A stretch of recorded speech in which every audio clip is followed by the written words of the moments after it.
ಜಿಲ್ಲೆಯಲ್ಲಿ ಮೊದಲ ಬಾರಿಗೆ ಭಾರಿ ಡಿಸ್ಕೌಂಟ್ನೊಂದಿಗೆ ಫರ್ನಿಚರ್ ಎಕ್ಸ್ಚೇಂಜ್ ಮೇಳ ಶಿರಸಿಯ ಬ್ರೌನ್ವುಡ್ ಶೋರೂಮಿನಲ್ಲಿ ಡಿಸೆಂಬರ್ 24ರಿಂದ ಜನವರಿ 4ರವರೆಗೆ ಬ್ರೌನ್ವುಡ್ ಹೊಸಪೇಟೆ ರಸ್ತೆ ಶಿರಸಿ. ಆದಿನಾಥ ಸಮಾರಂಭಂ ಕರ್ಮನಾಥಂಚ ಮಧ್ಯಮಾಂ ಅಸ್ಮದಾಚಾರ್ಯ ಪರ್ಯಂತಾಂ ವಂದೇ ಗುರು ಪರಂಪರಂ.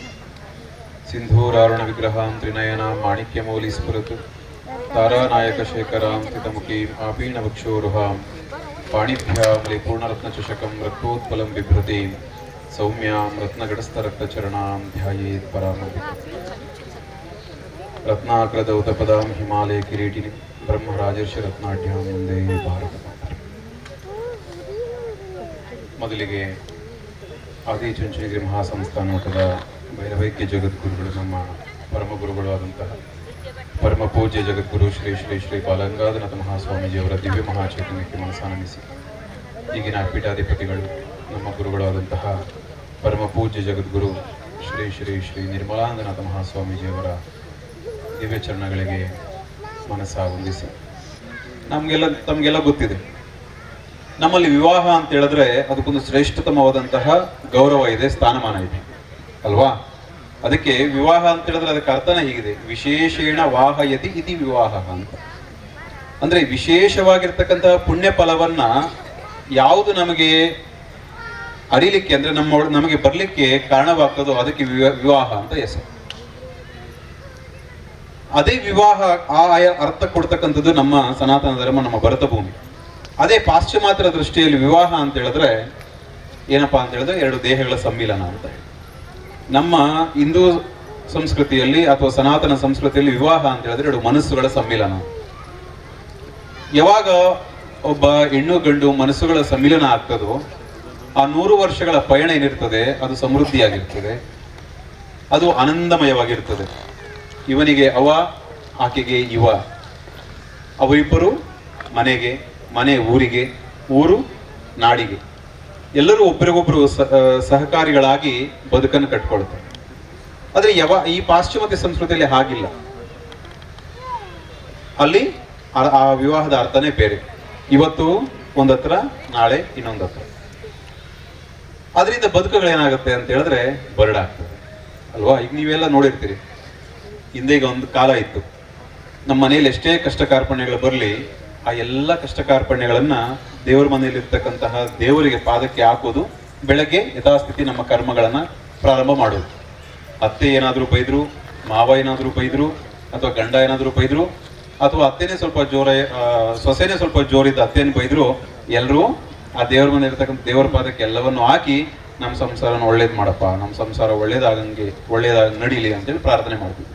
ಇಲ್ಲ ಇನ್ನೂ ಸ್ವಲ್ಪ ತೀವ್ರತೆ ಆದ್ರೆ ಮಧುಕೇಶ್ವರನ ಹತ್ರನೋ ಮಹಿಷಿ ಮರ್ದಿನಿ ಹತ್ರನೋ ಬಂದು ಅಲ್ಲಿ ಊರಲ್ಲಿ ಇರ್ತಕ್ಕಂಥ ಗ್ರಾಮ ದೇವರ ಹತ್ರ ಬಂದು ಅದೆಲ್ಲವನ್ನು ಅರ್ಪಣೆ ಮಾಡಿ ಮಾರನೇ ಬೆಳಗ್ಗೆ ಯಥಾಸ್ಥಿತಿ ನಾವು ಜೀವನವನ್ನು ಪ್ರಾರಂಭ ಮಾಡೋದು. ಆ ನಮ್ಮ ಕಷ್ಟಗಳನ್ನ ಆಲಿಸಿದಂತ ಭಗವಂತ ಏನ್ ಮಾಡ್ತಿದ್ದ, ಮರುದಿನಕ್ಕೆ ನಮಗೆ ಅನುವಾಗುವಂತೆ ಅನುಗ್ರಹ ಮಾಡಿ ನಮ್ಮ ಜೀವನವನ್ನು ಹಸನು ಮಾಡ್ತಿದ್ದ. ಆದ್ರೆ ಕಾಲ ಬದಲಾದ ಹಾಗೆ ಈಗೇನ್ ಮಾಡ್ತಾರೆ, ಈಗೆಲ್ಲ ನೀವು ನೋಡಿರ್ತೀರಿ ಪಟ್ಟಣಗಳ ಕಡೆ ಸ್ವಲ್ಪ ಯಥೇಚ್ಛವಾಗಿರುತ್ತೆ. ಮನೆಯಲ್ಲಿ ಅತ್ತೆ ಏನಾದ್ರೂ ಬೈದ್ಲು ಅಥವಾ ಗಂಡ ಏನಾದ್ರೂ ಅಂದ ತಕ್ಷಣ ನಾವು ಅದನ್ನ ಹೇಳ್ತಕ್ಕಂಥದ್ದು ಯಾರಿಗೆ, ಅಕ್ಕಪಕ್ಕದ ಮನೆಯವ್ರಿಗೂ ಅಥವಾ ಸ್ನೇಹಿತರಿಗೂ ಯಾರಿಗೂ ಹೇಳ್ತೇವೆ. ಅವರೊಂದು ಒಳ್ಳೆ ಮಾರ್ಗದರ್ಶನ ಸೂಚನೆಯನ್ನ ಕೊಟ್ಟು ಮುನ್ನಡೆಕೊಂಡು ಹೋಗಿ ಅಂತ ಹೇಳೋದಾದ್ರೆ ಅಡ್ಡಿಲ್ಲ. ಆದ್ರೆ ಯಾವಾಗ ನಮ್ಗೆ ಅತ್ತೆ ಬೈದ ಅಥವಾ ಮಾವ ಬೈದ ಅಂತ ಹೇಳಿದ ತಕ್ಷಣ ಆ ಕಡೆಯಿಂದ ಫೋನ್ ಮಾಡಿ ಹೇಳ್ತೀವಲ್ಲ, ಅಂದ ತಕ್ಷಣ ಹೇಳ್ಬಿಡ್ಬೇಕು. ಅಥವಾ ಕೆಲವೊಬ್ರು ಇರ್ತಾರೆ ತಾಯಿಯಂದ್ರಿಗಾದ್ರೂ ಹೇಳ್ಬಿಡ್ಬೇಕು. ಆ ಕಡೆ ತಾಯಿ ಒಳ್ಳೆ ಮಾರ್ಗದರ್ಶನ ಮಾಡಿದ್ರೆ ಅಡ್ಡಿಲ್ಲ. ಹೌದಾ ಹಿಂಗಂದ್ಬಿಟ್ಲ ನಿಮ್ಮತ್ತೆ, ಹಾಗಾದ್ರೆ ಇರು ಹಿಂಗಂದ್ಮೇಲೆ ನೀನ್ ಮತ್ತೆ ಅಲ್ಲಿ ಇರೋದು ಒಳ್ಳೇದಲ್ಲ. ನನಗೆ ಗೊತ್ತಿರೋ ಒಬ್ಬ ಲಾಯರ್ ಇದ್ದಾರೆ, ನನ್ನ ಫ್ರೆಂಡು, ಅವಳು ಕೇಳ್ತೇನೆ ಅಂತ. ಯಾರು ಲಾಯರ್ಗಳು ಮತ್ತೆ ಬೇಸರ ಮಾಡ್ಕೊಬೇಡಿ, ಸುಮ್ಮನೆ ದೃಷ್ಟಾಂತ ಕಡೆಗೆ ಅದು ಅಲ್ಲಿ ಹೋಗಿ ಚರ್ಚಾಗಿ ಊರೆಲ್ಲಾನು ಸುದ್ದಿ ಆಗಿರ್ತದೆ. ಒಂದು ಲಾಯರ್ ಕಿವಿ ಬಿದ್ದ ಮೇಲೆ ಏನಾಗುತ್ತೆ, ಲಾಯರ್ ಹೌದಾ ಹಾಗಿದ್ರೆ ಬಂದು ಡಿವೋರ್ಸ್ ಕೊಡ್ಸೇ ಬಿಡ್ತೇನೆ ನಾನು, ಫಾರಂ ಫಿಲ್ ಮಾಡೇ ಬಿಡೋಣ ಅಂತೇಳಿ ವಕೀಲರು ಕರೀತಾರೆ. ಸ್ವಲ್ಪ ಮದುವೆ ಆದ ಸ್ವಲ್ಪ ತಿಂಗಳಿಗೆ, ಒಂದು ತಿಂಗಳ ಒಳಗೇನೆ ಎಷ್ಟೋ ವಿಚ್ಛೇದನಗಳು. ಕಡೆಗೆ ಇಬ್ರು ಹೋಗಿ ಜಡ್ಜ್ ಮುಂದೆ ಆ ಕಡೆ ಕಟಕಟಿಗಳಲ್ಲಿ ನಿಂತು ವಿಚ್ಛೇದನ ಆಗ್ತದೆ, ಬದುಕು ಹೊರಡಾಗಿರುತ್ತೆ. ನಮ್ಮ ನೋವುನಲಿಗಳನ್ನ ಭಗವಂತನ ಪಾದಕ್ಕೆ ಹಾಕಿ ಸರ್ವವನ್ನು ಭಗವಂತನಿಗೆ ಅರ್ಪಣೆ ಮಾಡಿದಾಗ ಬದುಕು ಹೇಗಿತ್ತು, ಅಕ್ಕಪಕ್ಕದ ಮನೆಯವರ ಜೊತೆ ಚರ್ಚೆ ಮಾಡಿ ಕಾನೂನು ಅಂತೇಳಿ ಹೋದಾಗ ನಮ್ಮ ಬದುಕುಗಳು ಹೇಗಾಗ್ತಿವೆ ಅಲ್ವಾ? ಆದ್ರಿಂದ ಕಷ್ಟಗಳು ಎಲ್ರಿಗೂ ಬರ್ತದೆ. ಅವ್ರು ಮಾರ್ಗದರ್ಶನ ಮಾಡುವ ಸಲುವಾಗಿ ಅತ್ತೆಯೇನೋ ಮಾವನೇನೋ ಅಂತಾರೆ. ಅದನ್ನ ಭಗವಂತನ ಪಾದಕ್ಕೆ ಹಾಕಿ ಜೀವನಗಳನ್ನ ಮುನ್ನಡೆಸ್ಕೊಂಡು ಹೋಗುದು. ಇಲ್ಲ ಅಂತ ಹೇಳಿದ್ರೆ ಬದುಕು ಬಹಳ. ಅಂತಹ ಸಂಸ್ಕಾರ ಇದ್ದಂತಹ ನಾವುಗಳು ಈಗ ಕಾಲಗತಿಸಿದ ಹಾಗೆ ಈ ಕಡೆ ಬರ್ತಾ ಇದ್ದೇವೆ. ಇದು ನಮ್ಮಗಳ ಜೀವನಕ್ಕೆ ಮುಪ್ಪು. ಅದರ ಜೊತೆಗೆ ನಮ್ಮ ಕುಡಿಗಳಾಗಿ ಏನು ಮಕ್ಕಳು ಹುಟ್ಟಿರ್ತಾರಲ್ಲ ಅವರುಗಳ ಪರಿಸ್ಥಿತಿಯನ್ನು ಯೋಚನೆ ಮಾಡ್ಬೇಕಲ್ಲ, ಅವರುಗಳ ಜೀವನವನ್ನು ನೋಡ್ಬೇಕಲ್ಲ. ಅದರ ಸಲುವಾಗಿ ಬಹಳ ಎಚ್ಚರದಿಂದ ನಾವುಗಳು ಜೀವನ ಮಾಡಬೇಕು. ಬಹಳ ಎಚ್ಚರದಿಂದ ಸುವ್ಯವಸ್ಥೆಯಲ್ಲಿ ನಮ್ಮ ಜೀವನ ಇರಬೇಕು ಅಂತ ಹೇಳೋದಾದ್ರೆ ನಾವು ಸನಾತನ ಧರ್ಮದಲ್ಲಿ ಗಟ್ಟಿಯಾಗಿ ನೆಲೆಗೊಳ್ಳಬೇಕು. ಸನಾತನ ಧರ್ಮ ಏನು ಹೇಳ್ತದೆ ಅದರ ಅನುಸಾರ ಜೀವನ ಪದ್ಧತಿಯನ್ನ ಕಟ್ಕೋಬೇಕು. ಅದರಲ್ಲೇ ಜೀವನವನ್ನು ನಡೆಸಬೇಕು. ಆಗಿದ್ದಾಗ ಮಾತ್ರ ನಮ್ಮಗಳ ಬದುಕು ವಾಸನ ಆಗ್ತದೆ. ಇಲ್ಲ ಅಂತ ಹೇಳಿದ್ರೆ ಬರಡ. ಆ ಒಂದು ನಿಟ್ಟಿನಲ್ಲಿ ಅದರಲ್ಲೂ ತಾಯಂದ್ರೆ ಏನಿದ್ದೀರಲ್ಲ, ತಾವೆಲ್ಲ ನೋವುಗಳನ್ನ ಉಂಡಿದ್ದೀರಿ, ಇಲ್ಲ ಅಂತ ಹೇಳಿಲ್ಲ ಆಯ್ತಾ. ಆರ್ಥಿಕತೆಯಲ್ಲೂ ಸ್ವಲ್ಪ ಕಡಿಮೆ ಇರಬಹುದು. ಆದರೆ ಈಗಿರ್ತಕ್ಕಂಥ ಕಾಲಘಟ್ಟದಲ್ಲಿ ಶಿಕ್ಷಣ ಬಹಳ ಪ್ರಾಮುಖ್ಯತೆಯನ್ನು ವಹಿಸ್ತದೆ, ಬಹಳ ಉನ್ನತ ಸ್ಥಾನವನ್ನ ಪಡ್ಕೊಳ್ತದೆ. ಶಿಕ್ಷಣ ಒಂದಿದ್ರೆ ಸರ್ವತೋಮುಖವಾಗಿ ಎಲ್ಲ ರೀತಿಯಲ್ಲೂ ಬೆಳವಣಿಗೆ ಆಗಲಿಕ್ಕೆ ಸಾಧ್ಯತೆ ಇದೆ. ಮಕ್ಕಳಿಗೆ ಶಿಕ್ಷಣವನ್ನು ಕೊಡಬೇಕು, ಅದರ ಜೊತೆಗೆ ಉತ್ತಮ ಸಂಸ್ಕಾರವನ್ನು ಕೊಡಬೇಕು. ಅದನ್ನು ಯಥೇಚ್ಛವಾಗಿ ಮನೆಯಲ್ಲಿರ್ತಕ್ಕಂತಹ ತಾಯಂದಿರು ಮಡಿಲಲ್ಲಿ ಮಕ್ಕಳು ಬಹಳ ಸಮಯ ಕಳೆಯೋದ್ರಿಂದ ತಾಯಂದಿರು ಉತ್ತಮವಾದಂತಹ ಸಂಸ್ಕಾರವನ್ನು ಕೊಡಬೇಕು. ಇಲ್ಲ ಅಂತ ಹೇಳಿದ್ರೆ ಮಕ್ಕಳು ಎಡುವತಕ್ಕಂತಹ ಕಾರ್ಯಗಳಾಗತ್ತೆ. ಹೇಗೆ ಅಂತ ಹೇಳಿದ್ರೆ ಈಗ ನಮ್ಮ ಇವ್ರು ಮಾತಾಡ್ತಾ ಹೇಳ್ತಿದ್ರಲ್ಲ, ನಮ್ಗೆ ಎಲ್ಲರಿಗೂ ಗೊತ್ತಿದೆ ಕುರುಕ್ಷೇತ್ರ ಮಹಾಭಾರತ ಎಲ್ಲ ಗೊತ್ತಿದೆ. ಅಲ್ಲಿ ಕುಂತಿ ಯಾರ ಹೆಂಡತಿ? ಪಾಂಡುರಾಜನ ಹೆಂಡತಿ. ಕುಂತಿಗೆ ಮಕ್ಕಳೆಷ್ಟು? 5 ಜನ ಪಾಂಡವರು. ಕರ್ಣ ಮೊದಲೇ ಇದಾಗಿರ್ತಾನೆ, ಕೌರವ್ರ ಕಡೆ ಹೋಗಿರ್ತಾನೆ. ಗಾಂಧಾರಿಗೆ ಎಷ್ಟು ಜನ ಮಕ್ಕಳು? 101 ಜನ ಕೌರವರು. ಕುಂತಿ ಏನ್ ಮಾಡ್ತಾಳೆ, ಗಂಡ ಮಕ್ಕಳು ಎಳೆ ವಯಸ್ಸಲ್ಲಿ ಇರ್ಬೇಕಾದ್ರೆ ಗಂಡ ಸತ್ತೋದ ಅಂತ ಹೇಳಿ ಕುಂತಿ ಏನ್ ಮಾಡ್ತಾಳೆ, ಗಂಡನ 2 ಕಣ್ಣುಗಳನ್ನು ತಾನು ಭಾವಿಸಿ 4 ಕಣ್ಣಲ್ಲಿ ಮಕ್ಕಳನ್ನ ಕಾಯ್ತಾಳೆ. ಅವ್ರಿಗೊಂದಷ್ಟು ಧರ್ಮ ನೀತಿಯನ್ನ, ಧರ್ಮಬೋಧೆಯನ್ನ, ಒಂದಷ್ಟು ಧರ್ಮಶಾಸ್ತ್ರಗಳನ್ನ ಬಗ್ಗೆ ಹೇಳಿ ಮಕ್ಕಳನ್ನ ಬೆಳೆಸ್ತಾಳೆ. ಯಾರು? ಕುಂತಿ. ಅದೇ ಗಾಂಧಾರಿ, ಇವರು ಆಫ್ಘಾನಿಸ್ತಾನ ಅಂತ ಹೇಳಿದ್ರಲ್ಲ, ಗಾಂಧಾರ ದೇಶದ ಹೆಣ್ಣು ಮಗಳಾದ್ರಿಂದ ಗಾಂಧಾರ ರಾಜನ ಮಗಳು ಗಾಂಧಾರಿ. ಆ ಧೃತರಾಷ್ಟ್ರನ್ಗೆ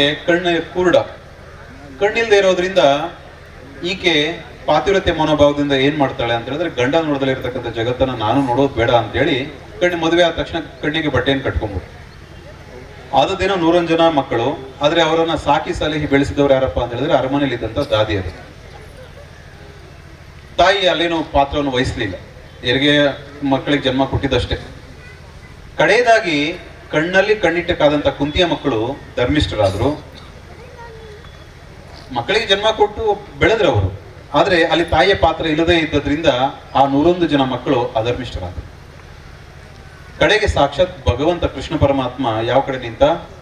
ಧರ್ಮದ ಕಡೆ ನಿಂತು ಅಧರ್ಮವನ್ನ ಹತ ಮಾಡಿದ, ಅಧರ್ಮವನ್ನ ನಾಶ ಮಾಡಿದ. ಅದೇ ಆ ಮಕ್ಕಳು ಧರ್ಮಿಷ್ಠರಾಗ್ಲಿಕ್ಕೂ ಇಲ್ಲಿ ಮಕ್ಕಳು ಅಲ್ಲಿ ಅಧರ್ಮಿಷ್ಠರಾಗ್ಲಿಕ್ಕೂ ಕಾರಣ ಯಾರಪ್ಪ ಅಂತ ಹೇಳಿದ್ರೆ ತಾಯಿ. ಆದ್ರಿಂದ ಮಕ್ಕಳು ತಮ್ಮ ಮಡಿಲಲ್ಲಿ ಹೆಚ್ಚಿನ ಸಮಯ ಇರುವುದರಿಂದ ತಾಯಂದಿರು ತಾವು ಬಹಳ ದೇಶದ ಬಗ್ಗೆ, ಸಂಸ್ಕೃತಿಯ ಬಗ್ಗೆ, ನಮ್ಮ ಒಂದು ಧರ್ಮದ ಬಗ್ಗೆ ಯಥೇಚ್ಛವಾಗಿ ಮಾರ್ಗದರ್ಶನ ಮಾಡಬೇಕಾಗ್ತದೆ. ಆಯ್ತು, ಸ್ವಾಮಿಗಳು ಹೇಳಿದ್ದಾರೆ ಮಕ್ಕಳು ಬೆಳೆಸೋ ಜವಾಬ್ದಾರಿ ಅಂತೆಲ್ಲ ತಾಯಂದಿರದಂತೆ, ನಮ್ಮ ಮನೆಯೊಳದಂತೆ ಅಂತ ಹೇಳ್ಬಿಟ್ಟು ಅಪ್ಪಂದ್ರೆಲ್ಲ ಸಂಜೆ ಆದ ತಕ್ಷಣ ಸಂಧಿ ಅಂಗಡಿ ಹುಡ್ಕೊಂಡು ಹೋಗೋದು ಬೇಡ ಅಲ್ವಾ? ಯಾಕೆ ಅಂತ ಹೇಳಿದ್ರೆ ಮಕ್ಕಳು ಅಪ್ಪ ಅಮ್ಮ ಏನು ಮಾಡ್ತಾರೆ ಅದನ್ನ ನೋಡಿ ಕಲಿತಾರೆ. ಸ್ವಾಮಿಗಳು ಹಿಂಗೆಲ್ಲ ಹೇಳೋರ್ ಮಗ ನೀನು ಹಿಂಗೆ ಬೆಳಿಬೇಕು ಅಂತ ಹೇಳಿದ್ರೆ ಅವ್ರು ಬೆಳೆಯುವುದಿಲ್ಲ.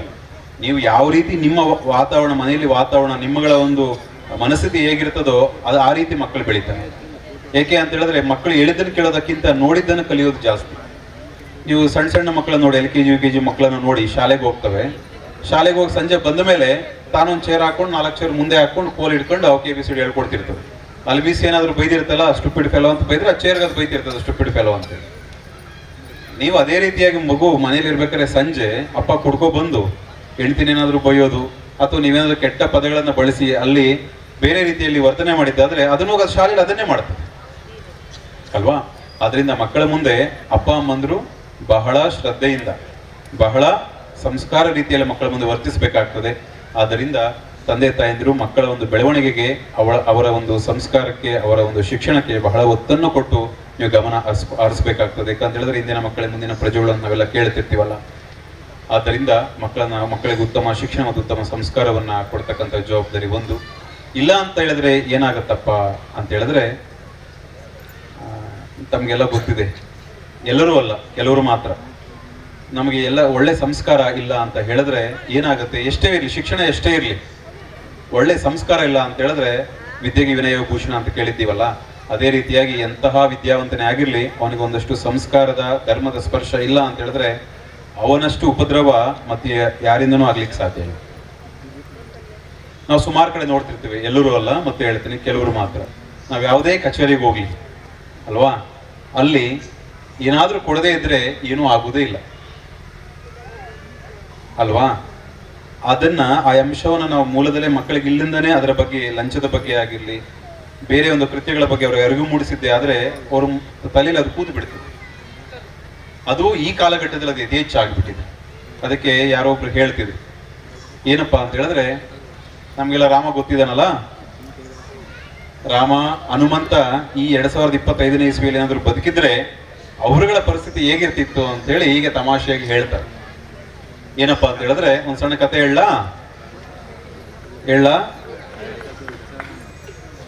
ಹೀಗೆ ರಾಮನ ಪಟ್ಟಾಭಿಷೇಕ ಎಲ್ಲ ಆಯ್ತು, ಸೀತೆಯನ್ನ ಲಂಕೆಯಿಂದ ಕರ್ಕೊ ಬಂದ್ರು, ಪಟ್ಟಾಭಿಷೇಕ ಎಲ್ಲ ಆಯ್ತು ಎಲ್ಲ. ಈಗ ನೀವ್ ಯಾವ ರೀತಿ ಎಲ್ಲ ಟೆಂಪೋ ಮಾಡ್ಕೊಂಡು ಬಂದಿದ್ರಲ್ಲ ಕಾರ್ಯಕ್ರಮ ಮುಗಿದ್ಮೇಲೆಲ್ಲ ನಿಮ್ ಟೆಂಪೋ ಗಾಡಿ ತಗೊಂಡು ಹೋಗ್ತಿರಲ್ಲ, ಅದೇ ರೀತಿಯಾಗಿ ಅಯೋಧ್ಯೆಯಲ್ಲಿ ಪಟ್ಟಾಭಿಷೇಕ ಮುಗಿದ ಮೇಲೆ ಯಾವಾಗ 2025ನೇ ಇಸ್ವಿಯಲ್ಲಿ ಈಗ ಮುಗಿದ ಮೇಲೆ ಸಂಜೆ ಎಲ್ಲ ಊಟ ಮಾಡ್ಕೊಂಡು ಎಲ್ಲ ಅವ್ರವ್ರ ಊರುಗಳಿಗೆ ತೆರಳಿದ್ರು ಅವ್ರು ಬಂದಂತ ಗಾಡಿಗಳಲ್ಲಿ. ಸರಿ, ಎಲ್ಲರೂ ರಾಮ ಕೇಳ್ದ, ಎಲ್ಲರೂ ಹೋದ್ರೇನಪ್ಪ, ಎಲ್ಲ ಮಲ್ಕೊಂಡ್ರ ಆಯ್ತು ಅಂತೇಳಿ ರಾಮ ಬಂದು ಮಲಗಿದ. ರಾಮ ಬೆಳಗ್ಗೆ ಎದ್ದು ಉದ್ಯಾನವನದಲ್ಲಿ ಬೆಳಗ್ಗೆ ಎದ್ದ ತಕ್ಷಣ ವಾಕಿಂಗ್ ಮಾಡ್ಲಿಕ್ಕೆ, ನೀವೆಲ್ಲ ವಾಕಿಂಗ್ ಮಾಡ್ತಿರಲ್ಲ ಬೆಳಗ್ಗೆ ಎದ್ದು, ಅದೇ ರೀತಿಯಾಗಿ ವಿಹಾರಕ್ಕೆ ಅಂತೇಳಿ ರಾಮ ಉದ್ಯಾನವನಕ್ಕೆ ಹೋದ. ಉದ್ಯಾನವನಕ್ಕೆ ಹೋದಾಗ ಇದೇ ರೀತಿ ಹಲಸಿನ ಮರದ ಮೇಲೆ ಹನುಮಂತ ಕಂಡ. ರಾಮ ಕರೆದು ಕೇಳ್ದ, ಯಾಕಪ್ಪ ಕಿಷ್ಕಿಂದೆ ಬಸ್ ಹೋಗ್ಲಿಲ್ವ, ಇನ್ನು ರಾತ್ರಿ ಹೊರಡ್ಲಿಲ್ವಾ ಕಿಷ್ಕಿಂದೆ ಬಸ್ಸು, ನೀ ಇಲ್ಲೇ ಇದೆಯಲ್ಲ ಅಂತ ಕೇಳ್ದ. ಇಲ್ಲ ಸ್ವಾಮಿ ಹೋಯ್ತು, ಮತ್ತೆ ನೀನ್ ಯಾಕೆ ಹೋಗ್ಲಿಲ್ಲ? ಅದೇ ಏನಿಲ್ಲ ಸ್ವಾಮಿ, ನಾನು ಅದೇ ಅವಾಗ ಸಂಜೀವನಿ ಪರ್ವತ ತಂದಿದ್ನಲ್ಲ ಲಕ್ಷ್ಮಣ ಮೂರ್ಛೆ ಹೋದಾಗ, ಅದ್ರದ್ದು TAD ಇನ್ನೂ ಕ್ಲಿಯರ್ ಆಗಿರ್ಲಿಲ್ಲ, ಆ ಕಚೇರಿ ಅವ್ರು ಕೊಡ್ತೀವಿ ಅಂತ ಹೇಳಿದ್ರು, ಕೊಡ್ಲಿಲ್ಲ ಸ್ವಾಮಿ, ಅದಕ್ಕೆ ಹೋಗ್ಲಿಲ್ಲ ಅಂತ. ಸರಿ, ಪಾಪ ರಾಮನಿಗೆ ಬೇಸರ ಆಯ್ತು, ಪಾಪ ಹನುಮಂತಂದ ಹಿಂಗ ಆಗ್ಬಿಟ್ರೆ ಹಿಂಗ್ ಕತೆ ಅಂತೇಳಿ ಮಂತ್ರಿಗಳನ್ನ ಕರೆದು, ನೋಡಪ್ಪ ಹನುಮಂತಂದು ಅದೇನೋ TAD ಕ್ಲಿಯರ್ ಮಾಡೋದಿದೆಯಂತೆ, ಮಾಡಿ ಕಳಿಸಿ ಅಂತ. ಮಂತ್ರಿಗಳು ಸರಿ ಆಯ್ತು ಸ್ವಾಮಿ ಅಂತೇಳಿ ನಮಸ್ಕಾರ ಮಾಡಿ ಹನುಮಂತನ ಕರ್ಕೊಂಡು. ಸರಿ, ಮಾರನೇ ದಿನ ಮತ್ತೆ ರಾಮ ಅದ ಯಥಾ ಪ್ರಕಾರ ಬೆಳಗ್ಗೆ ಎದ್ದು ವಿಹಾರಕ್ಕೆ ಅಂತೇಳಿ ಉದ್ಯಾನವನದಲ್ಲಿ ಓಡಾಡ್ತಿರ್ಬೇಕಾರೆ ಮತ್ತೆ ಈ ಒಕ್ಕಳ ಮರದ ಮೇಲೆ ಮತ್ತೆ ಹನುಮಂತ ಕಂಡ. ರಾಮನಿಗೆ ಅನ್ನಿಸ್ತು, ಅಯ್ಯೋ ಪಾಪ ಹನುಮಂತನಿಗೆ ನಾನು ಬಿಟ್ಟು ಹೋಗೋ ಮನಸ್ಸಿಲ್ಲ ಅಂತ ಕಾಣುತ್ತೆ. ಅದು ವಾಸ್ತವನೂ ಹೌದು, ರಾಮನ ಬಿಟ್ಟು ಹನುಮಂತ ಇರುವುದಿಲ್ಲ ಅಂತೇಳಿ ಮತ್ತೆ ಕರೆದ, ಇಲ್ಲಿ ಮಾತು ಹೊಸ ಕೇಳೋಣ ಅಂತೇಳಿ, ಏನಪ್ಪ ನಿಂದ TAD ಕ್ಲಿಯರ್ ಆಯ್ತಾ ಅಂತ ಕೇಳಿದ. ಅದು ಇಲ್ಲ ಸ್ವಾಮಿ ಅಂತಂದ ಹನುಮಂತ. ರಾಮನಿಗೆ ಸಿಟ್ಟು ಬಂತು, ಮಂತ್ರಿಗಳನ್ನ ಕರೆದ, ಯಾಕಪ್ಪ ಇನ್ನೊಂದು TAD ಕ್ಲಿಯರ್ ಮಾಡಿಸಿಲ್ಲ? ಅದು ಇಲ್ಲ ಸ್ವಾಮಿ, ಕಚೇರಿ ಅವರು ಒಂದೆರಡು ಕ್ಲಾಸ್ ಹಾಕ್ಬಿಟ್ಟಿದ್ದಾರೆ, ಅದ್ರ ಪ್ರಕಾರ TAD ಕೊಡಕ್ ಬರಲ್ಲಂತೆ ಅಂತ. ಏನದು ಕ್ಲಾಸು? ಒಂದೆರಡು ಪಾಯಿಂಟ್ ಮಾಡಿದ್ರು ಅವರು, ಇದ್ರ ಪ್ರಕಾರ ಕೊಡುವುದಿಲ್ಲ. ಏನು ಅಂತಂದ್ರೆ, ಹನುಮಂತ ಸಂಜೀವನಿ ಪರ್ವತ ತಂದದ್ದು ಹೌದು, ಆದ್ರೆ ಸಂಜೀವನಿ ಪರ್ವತ ತರಲಿಕ್ಕೆ ಆದೇಶ ಮಾಡಿದವರು ಯಾರು? ರಾಮ. ಅದು ಹೌದು. ಯಾವಾಗ? ಅಯೋಧ್ಯೆಯ ರಾಮ ಪಟ್ಟಾಭಿಷೇಕ ಹಾಕಿಂದ ಮೊದಲು. ಆಗ ಆದೇಶ ಮಾಡಿದಾಗ ರಾಮ ಅಯೋಧ್ಯೆಯ ರಾಜ ಅಲ್ಲ. ಆದ್ರಿಂದ ಆಗ ಬೇರೆ ವ್ಯಕ್ತಿ ಆದೇಶ ಮಾಡಿರ್ತಕ್ಕಂತಹ ಕೆಲಸಕ್ಕೆ ಈಗ ಈ ಖಜಾನೆಯಿಂದ ಈಗ ಈ ಆಡಳಿತದಲ್ಲಿ TAD ಕೊಡ್ಲಿಕ್ಕೆ ಬರುವುದಿಲ್ಲ ಅಂತೇಳಿ ಒಂದು ಕ್ಲಾಸ್ ಹಾಕಿದ್ರು. ಎರಡನೇದೇನಪ್ಪಾ ಅಂತ ಹೇಳಿದ್ರೆ, ಹನುಮಂತ ಅಲ್ಲಿ ಬೇಕಾಗಿದ್ದ ಲಕ್ಷ್ಮಣನ ಉಳಿಸ್ಲಿಕ್ಕೆ ಒಂದಿಷ್ಟು ಉದ್ದ ಕಡ್ಡಿ ಬೇಕಾಗಿದ್ದು. ಆದ್ರೆ ಈ ಹನುಮಂತ ಹೋಗಿ ಸುಮ್ಮನೆ ಬೆಳಗಾನ ಸಂಜೆ ಸಮಯವನ್ನೆಲ್ಲ ವ್ಯರ್ಥ ಮಾಡ್ಕೊಂಡು ಬೆಟ್ಟವನ್ನೇ ಹೊತ್ಕೊಂಡು ಬರೋ ಅವಶ್ಯಕತೆ ಇರಲಿಲ್ಲ. ಅದು ಒಂದು ವ್ಯರ್ಥವಾಗಿರ್ತಕ್ಕಂಥ ಸಮಯವನ್ನು ವ್ಯರ್ಥ ಮಾಡಿದ್ದಾನೆ. ಅದಕ್ಕೆಲ್ಲ ಕೊಡ್ಲಿಕ್ಕೆ ಬರಲ್ಲ ಅಂತೇಳಿ ಅದು ಒಂದು ಪಾಯಿಂಟ್ ಅನ್ನು ಹಾಕಿ ಅದನ್ನ ಕ್ಯಾನ್ಸಲ್ ಮಾಡಿದ್ರು TAD ಕೊಡೋದನ್ನು. ಸರಿ, ರಾಮನಿಗೆ ಚಿಂತೆ ಆಯ್ತು, ಅಯ್ಯೋ ಪಾಪ ಹನುಮಂತನಿಗೆ ಹೆಂಗಾರು ಕೊಡ್ಬೇಕಿತ್ತಲ್ಲ, ಕೊರಳಲ್ಲಿ ಇರ್ತಕ್ಕಂಥ ಯಾವ್ದು ಮಾಲೆಯನ್ನು ತೆಗೆದು ಕೊಡ್ಬೋದು, ಆದ್ರೆ ಕಾನೂನಾತ್ಮಕವಾಗಿ ಕೊಡ್ಬೇಕಲ್ಲ ಪಾಪ. ಆದ್ರಿಂದ ಮಂತ್ರಿಗಳೇ ನೋಡಿ ಏನಾದ್ರು ಪಾಪ ಮಾಡಿಸಿ ಕೊಡಿಸಿ ಅಂತ. ಆಮೇಲೆ ಸರಿ ಆಯ್ತು ಸ್ವಾಮಿ ನಾನು ಅದ್ರ ವ್ಯವಸ್ಥೆ ಮಾಡ್ತೀನಿ ಅಂತೇಳಿ ಮಂತ್ರಿಗಳು ನಮಸ್ಕಾರ ಮಾಡಿ ಹೋದ್ರು. ರಾಮ ಒಳಗೆ ಹೋಗ್ತಾ ಹನುಮಂತನಿಗೆ ಹೇಳ್ದ, ನೋಡಪ್ಪ ಕಾನೂನು ಬಹಳ ಬಿಗಿಯಾಗಿದೆ, ಅದು ಏನು ಮಾಡೋಕ್ಕಾಗಲ್ಲ, ಅವ್ರ ಕಚೇರಿಯವ್ರಿಗೆ ಗೊತ್ತಲ್ಲ, ರಾಜರಿಗಿಂತ ಆಡಳಿತ ಮಂಡಳಿಯವ್ರಿಗೆ ಕಾನೂನು ಬಹಳ ಚಂದ ಗೊತ್ತಿರೋದು, ಅದರಿಂದ ಅವ್ರನ್ನೇನೋ ನೋಡ್ಕೊಂಡು ಹೋಗಪ್ಪ, ಏನೇ ಮಾಡೋಕ್ಕಾಗಲ್ಲ ಅಂತ. ನೋಡ್ಕೊಂಡು ಹೋಗಂದ್ರೆ ಏನು, ಅವ್ರು ನೋಡ್ಕೊಂಡು ಹೋಗೋದು. ಸರಿ ಆಯಿತು. ಅಲ್ಲಿ ಹೋಗಿ ಹೇಳ್ದ, ಸ್ವಾಮಿ ಇಲ್ಲ ನನಗೆ ಈಗಾಗಲೇ 2-3 ದಿನ ಆಯಿತು ಕಿಷ್ಕಿಂದೆ ಹೋಗೋದಿತ್ತು, ನಿಮ್ಮನ್ನೇನೋ ನೋಡ್ಕೊಂತೀನಿ, ಅದೇ ನಾನು ಕ್ಲಿಯರ್ ಮಾಡಿಬಿಡಿ ಅಂತ. ಸರಿ ಆಯಿತು. 3ನೇ ದಿನ ಮತ್ತೆ ಅದೇ ಯಥಾ ಪ್ರಕಾರ ರಾಮ ನಿದ್ದೆ ಎದ್ದು ವಿಹಾರಕ್ಕೆ ಅಂತ ಬಂದ. ರಾಮನೇ ನೋಡ್ದ, ಹಲಸಿನ ಮರ ನೋಡ್ದ, ಹನುಮಂತ ಕಾಣಲಿಲ್ಲ. ಈ ಕಡೆ ಉಕ್ಕಳ ಮರ ನೋಡ್ದ, ಅಲ್ಲೂ ಹನುಮಂತ ಕಾಣ. ಉದ್ಯಾನವನೆಲ್ಲ ಹುಡುಕ್ದ, ಎಲ್ಲೂ ಹನುಮಂತ ಕಾಣಲೇ ಇಲ್ಲ. ಕಡೆಗೆ ಅಲ್ಲಿರ್ತಕ್ಕಂಥ ಸೆಕ್ಯೂರಿಟಿ ಅವ್ರನ್ನ ಕೇಳಿದ್ರು, ಎಲ್ಲೋದ ಹನುಮಂತ? ಹನುಮಂತ ನಿನ್ನೆ ಸಂಜೆನೆ ಹೋದ ಸ್ವಾಮಿ. ಅರೆ ಇದು TD ಕ್ಲಿಯರ್ ಮಾಡೋಕ್ಕಾಗಲ್ಲ ಅಂತಿದ್ರಲ್ಲ, ಎಂತ ಆಯ್ತೋ ಏನೋ, ಪಾಪ TD ಇಲ್ಲದೇ ಹೋಗ್ಬಿಟ್ನ ಹನುಮಂತ ಅಂತಂದು ಮಂತ್ರಿಗಳನ್ನು ಕರೆದು ಮಂತ್ರಿಗಳನ್ನು ಕೇಳಿದ್ರು, ಏನಪ್ಪ ಅದು ಬಹಳ ಕ್ಲಿಷ್ಟವಾಗಿದೆ ಅಂತ ಹೇಳಿದ್ರಲ್ಲ, ಅವ್ರು ಬೇರೆ 2 ಕ್ಲಾಸ್ ಬೇರೆ ಹಾಕಿಬಿಟ್ಟು ಕೊಡೋಕ್ಕಾಗಲ್ಲ ಅಂತ ಹೇಳಿದ್ರಲ್ಲ ಅಂತಂದ್ರು. ಇಲ್ಲ ಸ್ವಾಮಿ ಅದು ಕ್ಲಿಯರ್ ಆಯ್ತು. ಅಲ್ಲ ಮಾಡೋಕ್ಕಾಗೋದಿಲ್ಲ ಅಂತ ಹೇಳಿದಲ್ಲ ನಿನ್ನೆ. ಇಲ್ಲ ಸ್ವಾಮಿ ಅದಕ್ಕೆ 2 ನೋಟ್ ಹಾಕಿದ್ದಾರೆ, ನೋಟ್ ಹಾಕಿ ಕ್ಲಿಯರ್ ಮಾಡ್ಲಿಕ್ಕೆ ಬರುತ್ತಂತೆ, ನೋಟ್ ಹಾಕಿ ಮಾಡಿದ್ದಾರೆ ಅಂತ. ಏನ್ ನೋಟ್ ಹಾಕಿದ್ದಾರೆ ಅಂತ ಕೇಳಿದ ರಾಮ. ಏನಿಲ್ಲ. ಅವಾಗ ಮೊದಲನೇ ಕ್ಲಾಸ್ ಮೊದಲನೇ ಪಾಯಿಂಟ್ ಏನಾಗಿತ್ತು ಅವ್ರದ್ದು, ಆಗ ಆದೇಶ ಮಾಡಿದಾಗ ಅಯೋಧ್ಯೆಯ ರಾಜ ರಾಮ ಅಲ್ಲದ ಕಾರಣ ಈಗ ಭತ್ತೆ ಕೊಡ್ಲಿಕ್ಕೆ ಬರಲ್ಲ ಅಂತೇಳಿ. ಅದೇ ಕೆಳಗಡೆ ಒಂದು ವಿವರಣೆ ಬರೆದ್ರು, ನೋಟ್ ಒಂದು ಪಾಯಿಂಟ್ ಹಾಕ್ಬಿಟ್ಟು ಬರೆದ್ರು. ಏನಪ್ಪಾ ಅಂತ ಹೇಳಿದ್ರೆ, ಅವಾಗ ರಾಜ ರಾಮ ಅಲ್ಲ, ಹೌದು ಅದು ಸರಿ, ಆದ್ರೆ ಭರತ ರಾಮನ ಪಾದುಕೆಗಳನ್ನೇ ತಂದು ಸಿಂಹಾಸನದ ಮೇಲೆ ಇಟ್ಟು ರಾಜ್ಯವನ್ನು ಆಡಳಿತ ಮಾಡ್ತಾ ಇದ್ದ. ಅಂದ್ರೆ ಪಾದುಕೆಗಳೇ ನಮ್ಮ ಅಣ್ಣ ರಾಮ ಅಂತೇಳಿ ಭಾವಿಸಿ ಅವನು ರಾಜ್ಯವನ್ನ ಆಳ್ತಾ ಇದ್ದ. ಆದ್ದರಿಂದ ಇಲ್ಲಿ ರಾಮ ಬೇರೆ ಅಲ್ಲ, ಪಾದುಕೆ ಬೇರೆ ಅಲ್ಲ, ರಾಮ ಮತ್ತೆ ಪಾದುಕೆಗಳ ನಡುವೆ ಅಭೇದ. ಆದ್ರಿಂದ ರಾಮನ ಪಾದುಕೆಗಳ ಆದೇಶ ಮಾಡಿದ್ರು ಒಂದೇ, ರಾಮ ಆದೇಶ ಮಾಡಿದ್ರು ಒಂದೇ ಅಂತೇಳಿ ಅದನ್ನ ಕಾಟೊಡೆದ್ರು. ರಾಮನ ಪಾದುಕೆಗಳೇ ಆಡಳಿತ ಮಾಡ್ತಿದ್ದಲ್ಲ ಅವಾಗ ಭರತನ ಆಳ್ವಿಕೆಯಲ್ಲಿ, ಅದರಿಂದ ರಾಮನಿಗೆ ಮತ್ತೆ ಪಾದುಕೆಗಳಿಗೆ ಅಭೇದ ಅಂತೇಳಿ ಅದನ್ನು ಹೊಡೆದಾಕಿದ್ರು.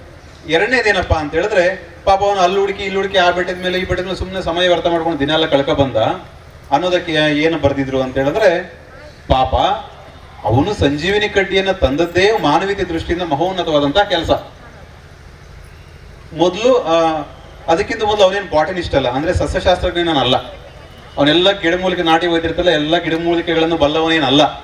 ಅವನ್ ಪಾಪ ಅಷ್ಟು ದೂರ ಹೋಗಿ ಆ ಬೆಟ್ಟಗಳೆಲ್ಲ ಸುತ್ತಿ ಆಯ್ತಾ, ಅದನ್ನ ತಗೊಬಂದದ್ದೇ ಮಾನವೀಯತೆ ದೃಷ್ಟಿಯಿಂದ ದೊಡ್ಡದು ಅಂತೇಳಿ ಮಾನವೀಯತೆ ದೃಷ್ಟಿಯಿಂದ ಅದನ್ನ ಪರಿಗಣಿಸಿ ಆ ಪಾಯಿಂಟ್ ಅನ್ನು ಹೊಡೆದಾಕಿ ಹನುಮಂತನ TD ಯನ್ನು ಕ್ಲಿಯರ್ ಮಾಡಲಾಗಿದೆ ಅಂತೇಳಿ ಕೆಳಗಡೆ ಒಂದು ಸೀಲ್ ಹಾಕಿ ಸೈನ್ ಹಾಕಿದ್ರು. ಇದು ತಮಾಷೆಯಾಗಿ ಆದ್ರೂ ಈ ಕಾಲಘಟ್ಟದಲ್ಲಿ ಪಾಪ ಅವರಿಬ್ರು ಬದುಕಿದ್ರು, ಅವ್ರ ಪರಿಸ್ಥಿತಿನೂ ಹೀಗೇ ಇರ್ತಿತ್ತು ಅಂತ ಹೇಳೋದಕ್ಕೆ ಇದೊಂದು ಕಥೆಯನ್ನು ಮಾಡಿದ್ದಾರೆ. ಯಾಕೆ ಈಗ ಆಗಿದೆ ಅಂತ ಹೇಳಿದ್ರೆ, ನಾವು ಮನೆ ಮೊದಲ ಪಾಠಶಾಲೆ ಅಂತ ಹೇಳ್ತೀವಲ್ಲ, ಇಲ್ಲಿ ಸರ್ವದಾ ಎಲ್ಲ ವಿಚಾರಗಳ ಬಗ್ಗೆಯೂ ಮಕ್ಕಳಿಗೆ ಒಂದು ಅವಗಾಹನೆಯನ್ನು ತರಬೇಕು. ಯಾವಾಗ ನಾವು ಆ ಒಂದು ಮಾಹಿತಿ, ಆ ಒಂದು ವಿಷಯಗಳಲ್ಲಿ ಶಿಕ್ಷಣವಂತರನ್ನಾಗಿ ಮಕ್ಕಳನ್ನ ಮಾಡುವುದಿಲ್ವೋ ಅಲ್ಲಿಯ ತನಕ ಈ ರೀತಿಯ ವ್ಯವಸ್ಥೆಗಳು ಇದ್ದದ್ದೇ. ನಾವು ಯಾವಾಗ ಮಕ್ಕಳಿಗೆ ಪರಿಸತ್ತು ಪಾಷಾಣ ಮುಟ್ಟಬಾರದು, ಯಾವಾಗ ಶಾಲೆಯಲ್ಲಿ ಮಗು ಒಂದು ರಬ್ಬರ್ ಪೆನ್ಸಿಲನ್ನು ಕದ್ಕೊ ಬರ್ತದಲ್ಲ, ಅವಾಗ ಮಗುಗೆ ಹೇಳ್ಬೇಕು ಪರಿಸತ್ತು ಪಾಷಾಣ ಮುಟ್ಟಬಾರದು ಅಂತೇಳಿ ಹೇಳ್ಕೊಟ್ಟಾಗ ಅದಕ್ಕೆ ಕೊನೆಗೆ ಸಾಯ ತನಕ ಆ ವಿಷಯ ತಲೆಯಲ್ಲಿ ಇರ್ತದೆ. ಅವನು ಮಿನಿಸ್ಟರ್ ಆದಾಗೂ MLA ಆದಾಗೂ ಸರ್ಕಾರದ ಸೊತ್ತನ್ನ ಅಥವಾ ಪೌರರ ಸೊತ್ತನ್ನು ಮುಟ್ಲಿಕ್ಕೆ ಹೋಗಲ್ಲ, ಅಧಿಕಾರಿ ಆದಾಗೂ. ಇಲ್ಲ ಅಂತ ಹೇಳಿದ್ರೆ ಎಲ್ಲದೂ ನಮ್ಮ ಸೊತ್ತೆ ಅಂತೇಳಿ ಭಾವಿಸಿ ದೇಶವನ್ನು ಬರಡು ಮಾಡ್ಲಿಕ್ಕೆ ಆಗ್ತದೆ. ಆ ಒಂದು ನಿಟ್ಟಿನಲ್ಲಿ ಮಕ್ಕಳಿಗೆ ಉತ್ತಮ ಸಂಸ್ಕಾರ ಸಂಸ್ಕೃತಿಯನ್ನು ಕಲಿಸ್ತಕ್ಕಂಥದ್ದು ನಮ್ಮಗಳ ಜವಾಬ್ದಾರಿ. ಇಲ್ಲ ಅಂತ ಹೇಳಿದ್ರೆ ದೇಶ ದಾರಿತು. ನಮ್ಮ ಗುಂಡಪ್ಪನವರು ಹೇಳಿದ ಹಾಗೆ,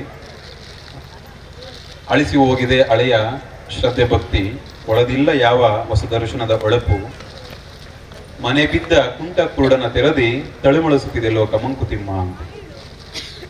ಈಗ ನಾವೇನೋ ಆಧುನೀಕರಣಕ್ಕೆ ಮಾರು ಹೋಗಿ ನಮ್ಮ ಸಂಸ್ಕೃತಿ ಸಂಸ್ಕಾರಗಳನ್ನು ಮರೆತೋಗಿದ್ದೇವೆ. ಸರಿ, ಇದು ನಾವು ಬೇಡ, ಅದೇನೋ ಬಹಳ ಶ್ರೇಷ್ಠವಾಗಿರ್ತಕ್ಕಂಥದ್ದು, ನಾವು ದೀಪ ಬೆಳಗೋದಕ್ಕಿಂತ ಕೇಕ್ ಕಟ್ ಮಾಡ್ತಕ್ಕಂಥದ್ದೇ ಐಫೈ ನಮ್ಮ ಶ್ರೀಮಂತಿಕೆಯನ್ನು ತೋರಿಸ್ತದೆ ಅಂತೇಳಿ ಅದಕ್ಕೇನೋ ಮಾರು ಹೋಗಿದ್ದೇವೆ. ಈ ಪಾಶ್ಚಿಮಾತ್ಯ ಸಂಸ್ಕೃತಿ ನಮಗೆ ಬೇಕು ಅಂತಕ್ಕಂಥ ಹಂಬಲದಲ್ಲಿ ಸನಾತನ ಸಂಸ್ಕೃತಿಯನ್ನು ಮರೆತಿದ್ದೇವೆ. ಆದ್ರೆ ಇದನ್ನು ಮರೆತಂತಹ ಸಮಯದಲ್ಲಿ ಇದಕ್ಕಿಂತ ಉಚ್ಛ್ರಾಯಿ ಸ್ಥಿತಿಯಲ್ಲಿ ಇರ್ತಕ್ಕಂತಹ ಒಂದು ನಮಗೆ ಕಾಣಬೇಕಿತ್ತು, ನಾವು ಅದನ್ನು ಆಶ್ರಯಿಸಬೇಕಾಗಿತ್ತು. ಆದ್ರೆ ನಾವು ಯಾವುದನ್ನ ಇದಕ್ಕಿಂತ ಉತ್ತಮ ಅಂತ ಅಂದುಕೊಂಡು ಹೋಗಿದ್ದೀವಲ್ಲ, ಅವ್ಯಾವು ಇದಕ್ಕಿಂತ ಉತ್ತಮವಾಗಿರ್ತಕ್ಕಂಥದ್ದಲ್ಲ. ಇದರ ಒಂದು ಗಂಧಗಾಳಿಗೂ ತಾಗದೇ ಇರತಕ್ಕಂಥ ಸಂಸ್ಕೃತಿ.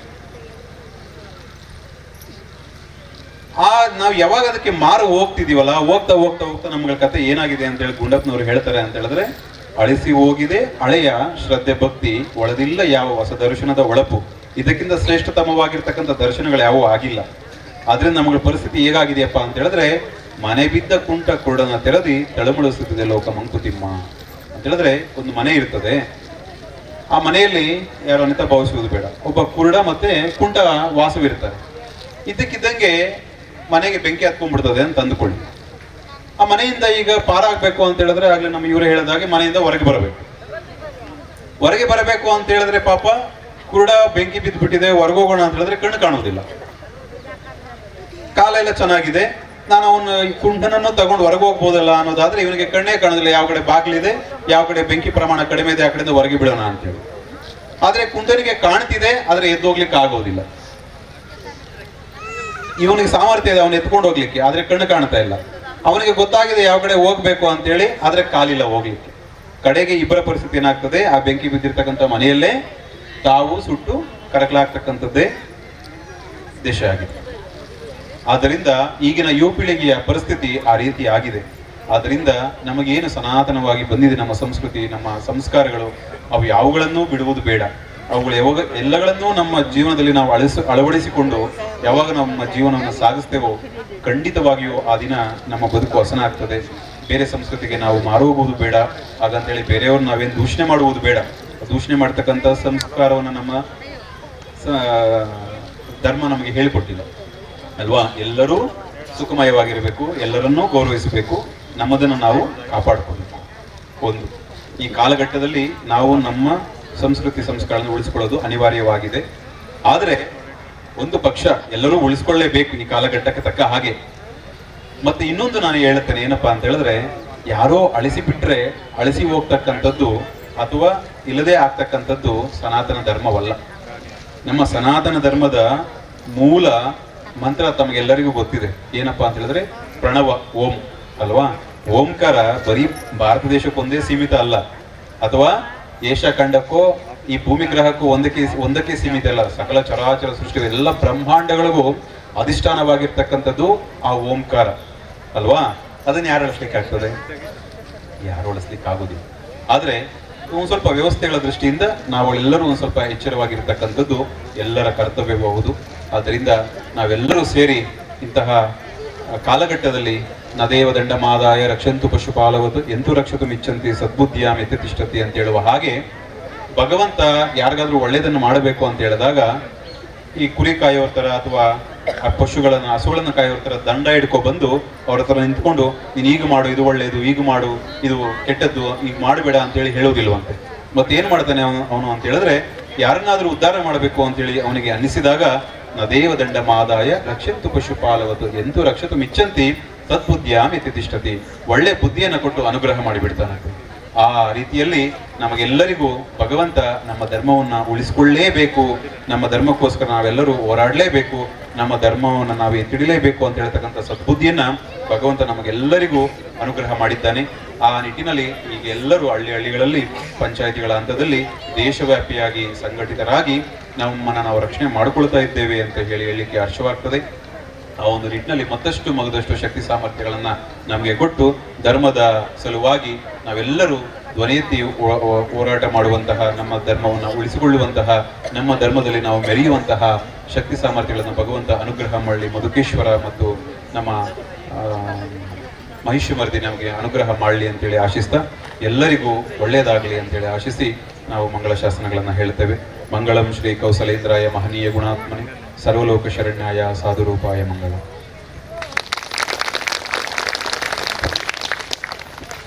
ಆಮೇಲೆ ಒಂದೇ ಒಂದು, ನಾವು ಈಗ ದೂರದ ಚಿಕ್ಕಬಳ್ಳಾಪುರಕ್ಕೆ ಹೋಗಬೇಕಾಗಿದೆ. ಆದ್ದರಿಂದ ಕಾರ್ಯಕ್ರಮ ಮುಗಿಯುವ ಮೊದಲೇ ನಾವು ತೆರಳುತ್ತಾ ಇದ್ದೇವೆ. ಅದಕ್ಕೆ ಸಾನ್ನಿಧ್ಯದಲ್ಲಿರ್ತಕ್ಕಂಥ ಪೂಜ್ಯ ಸ್ವಾಮೀಜಿಯವರ ಅನುಮತಿಯನ್ನು ಬೇಡಿ ಎಲ್ಲ ಗಣ್ಯರಿಗೂ ಈ ಮಾತನ್ನು ಹೇಳ್ತಾ, ಚಿಕ್ಕಬಳ್ಳಾಪುರ ಸುಮಾರು ಒಂದು 7 ತಾಸಿನ ಪ್ರಯಾಣ ಆಗುತ್ತೆ. ಅದರಿಂದ ನಾವು ಹೊರಡ್ತೇವೆ ಅಂದರೆ ತಮಗೆಲ್ಲರಿಗೂ ಹೇಳಿ ನಾವಿಲ್ಲಿಂದ ತೆರಳುತ್ತೇವೆ. ಜೈ ಶ್ರೀ ಗುರು. ವೀಕ್ಷಕ ಮಹಾಪ್ರಭುಗಳೇ, ನಮ್ಮ ಚಾನಲ್ ಅನ್ನು ಸಬ್ಸ್ಕ್ರೈಬ್ ಮಾಡಿ, ಶೇರ್ ಮಾಡಿ, ಪ್ರೋತ್ಸಾಹಿಸಿ. ವೀಕ್ಷಕ ಮಹಾಪ್ರಭುಗಳೇ, ನಮ್ಮ ಚಾನಲ್ ಅನ್ನು ಸಬ್ಸ್ಕ್ರೈಬ್ ಮಾಡಿ, ಶೇರ್ ಮಾಡಿ, ಪ್ರೋತ್ಸಾಹಿಸಿ.